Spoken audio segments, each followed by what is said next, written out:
अस्सलामु अलैकुम वरहमतुल्लाहि वबरकातुहू। मुहतरम सामईन, उम्मीद है आप हज़रात बख़ैर व आफ़ियत होंगे। अल्लाह आप लोगों की जान व माल, इज़्ज़त व आबरू की हिफाजत फ़रमाए, अपने हिफ्ज़ व अमान में रखे। मोहतरम सामईन, रमज़ान मुबारक का बरकत वाला महीना चल रहा है। अल्लाह इस महीने की नेमतों, बरकतों, रहमतों से आप लोगों को माला माल फ़रमाए। मोहतरम बुज़ुर्गों, दोस्तों, रमज़ान मुबारक के सिलसिले से कुछ लोग सवाल किए हैं कि फ़िदिया क्या है, कब वाजिब होता है और किसे देना है, इसकी शक्ल क्या होगी। तो इस सिलसिले में अर्ज़ ये है कि पहली बात तो फ़िदिया रोज़े का जो बदल है, माल की शक्ल में जो अदा किया जाता है। हर दिन के रोज़े का अलग अलग फ़िदिया है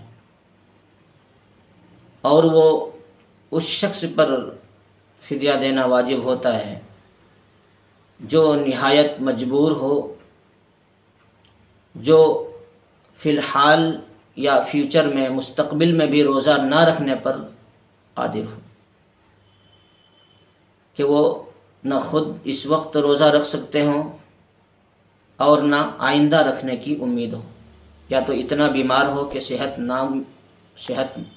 पाने की उम्मीद ही ना हो, या इतना उम्र दराज हो कि आइंदा मुस्तक़बिल में भी उनको रोज़े पर कुदरत ना हो और डॉक्टर ये कह दे कि आप इसके बाद रोज़ा नहीं रख सकते। माहिर डॉक्टर का अगर ये उसकी राय अगर हो तो इन लोगों के लिए फ़िदिया देना वाजिब। अगर कोई आदमी इस वक्त नहीं, बाद में सेहतमंद हो जाएगा या बाद में रोज़े रखने पर क़ादिर हो जाएगा तो वो फ़िदिया नहीं दे सकता, उसके ऊपर क़ज़ा ही लाजिम है। कुछ लोग अपने आप को अपने एतबार से मजबूर समझ लेते हैं। अच्छे हट्टे कट्टे नौजवान हैं जो ये समझते हैं कि मेरे हाथ से रोज़ा रखना नहीं होगा, इसलिए वो फ़िदिया अदा कर देते हैं। मोहतरम सामईन, हमारे पास जो कुछ भी है अल्लाह की नेमतें हैं। हमारी कुदरत, हमारी कमज़ोरी, ये सब अल्लाह जानता है बखूबी। उसे इस बात का इल्म है कि हम रोज़े पर क़ादिर हैं या नहीं, और अगर हम अपने एतबार से फ़ैसला कर लें और फ़िदिया अदा कर दें और वाकई हम मजबूर ना हो तो अल्लाह उस फ़िदिये को कबूल नहीं करेगा। इसलिए वाकई अगर आप मजबूर हैं, आप इस वक्त भी नहीं हैं रोज़े रखने पर क़ादिर हैं और आइंदा भी रोज़ा रखने पर क़ादिर नहीं हैं, इसकी उम्मीद नहीं है, या तो बीमारी की वजह से या फिर उम्र की दराज़ी की वजह से, तो फिर आप फ़िदिया दे सकते हैं। कितना देंगे?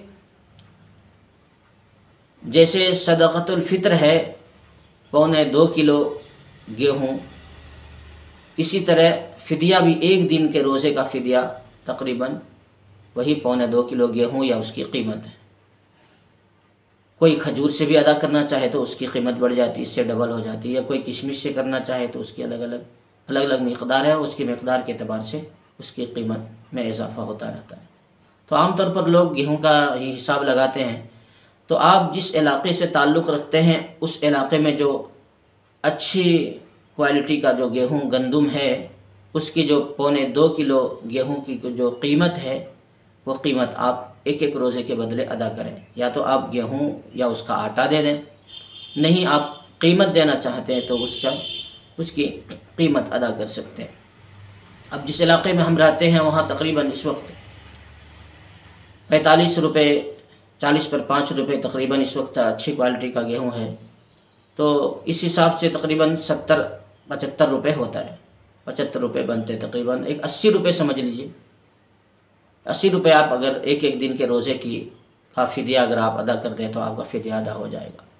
तो जिस इलाक़े में आप रहते हैं उस इलाक़े के एतबार से उसकी कीमत का अंदाज़ा लगाया जाएगा। एक तो ये बात कि मजबूर लोग ही फ़िदिया दे सकते हैं, और जिस इलाक़े से आप ताल्लुक़ रखते हैं वहाँ 1.25 किलो गेहूँ की जो कीमत है, या आप गेहूँ देना चाहते हैं तो गेहूँ दें, या आप आटा देना चाहते हैं आटा दें या उसकी कीमत अदा कर दें। अगर अलग अलग रोज़े की अलग अलग आदमी को देना चाहे तो भी बेहतर है, नहीं अगर एक साथ ही आप अगर हिसाब लगा कर देना चाहें किसी शख्स को तो दे सकते हैं, अलग अलग शख्सों को भी दे सकते हैं, एक आदमी को भी दे सकते हैं। देना किसे है? वो जो मिस्कीन है। मिस्कीन का मतलब यही नहीं कि जो दर दर जाकर लोगों से भीख मांगते हों, जो लोगों के पास हाथ फैलाते हों। मिस्कीन से मुराद वही मिस्कीन नहीं है, बल्कि वो लोग तो कहीं जा कर के अपना पेट भर लेते हैं, अपने मिस्कीनियत को जो है ख़त्म करने का रास्ता निकाल लेते हैं। बल्कि बेहतर है ऐसे लोग जो दूसरों के सामने हाथ नहीं फैलाते, उनको अपना एहतराम अपनी इज़्ज़त मलहूज़ होता है, वो अपनी ज़रूरत का इजहार लोगों के सामने नहीं करते, हालांकि उनके पास उतनी सहूलियत भी नहीं होती कि वो ज़कात या सदक़ात निकाल सकें। ऐसे मुफलिस लोग, ऐसे मिस्कीन जिनके ऊपर ज़कात वाजिब नहीं है, सदक़तुल फ़ित्र वाजिब नहीं है, और दूसरों के सामने हाथ फैलाकर अपने आप को मिस्कीन भी ज़ाहिर नहीं करते, ऐसे लोगों को देना बेहतर है। चाहे आप एक आदमी को दें या अलग अलग आदमी को दे सकते हैं। तो ऐसे लोगों को आप दे सकते हैं, अपने रिश्तेदार में हो या मुआशरे में हो या कहीं दूर के हों, किसी को भी आप देना चाहें तो दे सकते हैं। अच्छा, देना कब तक है? मेरे मोहतरम, आप पर रोज़ा फ़र्ज़ हुआ है रमज़ान मुबारक के अंदर, तो सबसे अफजल तो यह है कि आप रमज़ान में ही दे दें, शुरुआत में ही दे दें, ताकि आपके इन पैसों से जिसको आप अदा करेंगे, जिसको देंगे, वो इससे सहर का इफ्तार का इंतज़ाम करे तो आपको ज़्यादा सवाब मिलेगा। और इस महीने में देना अफजल भी है कि अल्लाह ताला इस महीने के अंदर सवाब में इजाफ़ा फरमा देते हैं। किसी भी नफल अमल का सवाब फ़र्ज़ के बराबर और फ़र्ज़ का सवाब 70 फ़र्ज़ के बराबर अता फरमाते हैं। तो इस महीने के अंदर इबादत का जो सवाब है, उसकी जो नेकियां हैं, अल्लाह बढ़ा देते हैं, इसमें इजाफ़ा फरमा देते हैं। तो आप रमज़ान मुबारक के अंदर ही दें तो ये बेहतर और अफजल है। और आपके पास अगर इस वक्त सहूलियत नहीं है, अगर आप बाद में भी देना चाहें तो दे सकते हैं, उसके लिए क़ैद नहीं है कि इसी वक्त दे दिया जाए। अगर आपके पास सहूलियत नहीं है तो जिस वक्त आपको सहूलियत हो रमज़ान के बाद भी दे सकते हैं, लेकिन बेहतर और अफजल यह है कि आप रमज़ान मुबारक के अंदर दें और पहले ही दे दे तो ये बेहतर होगा। लेकिन याद रहे कि अगर आप वाकई मजबूर हैं तो अगर इस वक्त आपने फ़िदिया दे दिया और बाद में चलकर आप रोज़ा रखने पर कादिर हो गए तो फिर आपके ऊपर क़ज़ा लाजिम है। ये जो फ़िदिया आपने दिया ये नफली सदक़ा के तौर पर गिना जाएगा, शुमार किया जाएगा, ये सदक़ा हो जाएंगे और आपके ऊपर क़ज़ा लाजिम। इसलिए कि मेरे मोहतरम, ये कुदरत ना रखने वालों के लिए है फ़िदिया, जो इस वक्त फ़िलहाल भी कुदरत ना रखता हो और बाद में यानी फ्यूचर में मुस्तक़बिल में भी उसके पर कादिर ना होने की जो है उम्मीद हो, यकीन हो, उम्मीद नहीं, बिल्कुल पुख्ता यकीन हो। या तो ख़ुद वो समझ ले या फिर कि कोई माहिर डॉक्टर कह दे या उसका सिचुएशन, उसकी हालत ऐसी हो कि आइंदा सेहत ना मिलने की उम्मीद हो, या तो इतना बीमार हो या इतना उम्र दराज हो। तो ये चंद बातें थी कि किसके ऊपर वाजिब है और कब अदा किया जाएगा, किसे दिया जाएगा। तो ये बहुत अहम बातें थी जो लोग आमतौर पर पूछा करते हैं। मेरे मोहतरम, बहुत सारे लोग अच्छे सेहतमंद होते हैं और वो फ़िदिया अदा करते हैं, तो वो फ़िदिया अदा नहीं होगा, बल्कि वो सदक़ा हो जाएगा और उसके ऊपर रोज़ा रखना ज़रूरी है। बल्कि अगर जानबूझकर वो रोज़ा छोड़ते हैं तो फिर उनके ऊपर कफ़ारा भी वाजिब।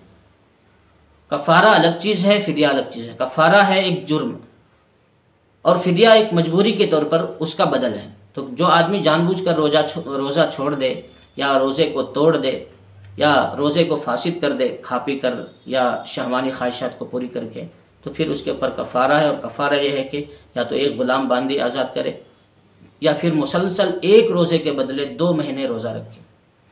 ये तो बहुत मुश्किल है, जो आदमी एक दिन रोज़ा नहीं रख सकता वो 2 महीने कैसे एक रोज़े के बदले रखेंगे।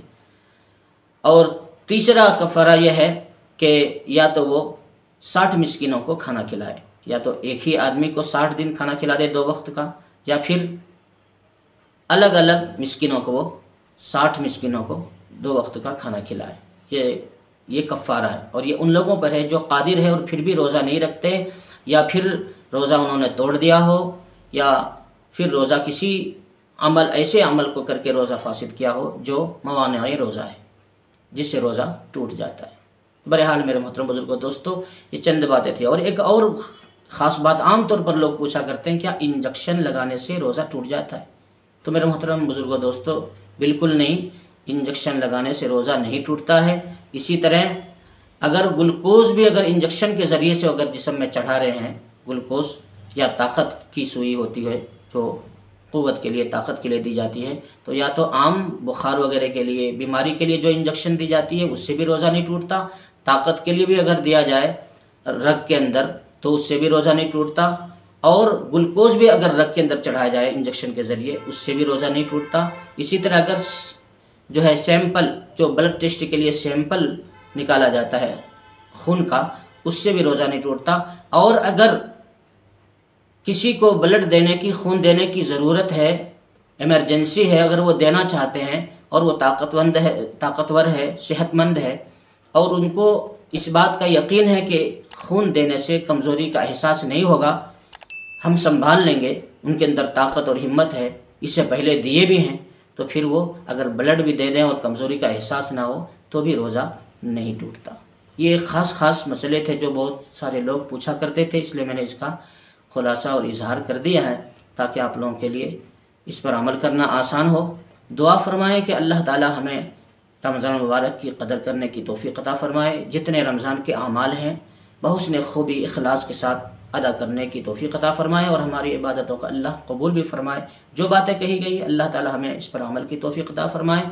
आप लोगों से मुअद्दबाना गुजारिश और दरख्वास्त है कि मेरे इस चैनल को सब्सक्राइब करें, शेयर करें और आगे बढ़ाएं, ताकि जितने लोगों तक ये वीडियोस पहुँचे उन लोगों को ज़्यादा से ज़्यादा फ़ायदा हो। मेरे मोहतरम, दुनिया के बहुत सारे ऐसे चैनल्स हैं जो जिससे सिर्फ मनोरंजन और सिर्फ दिल को खुश करने का मकसद हासिल किया जाता है।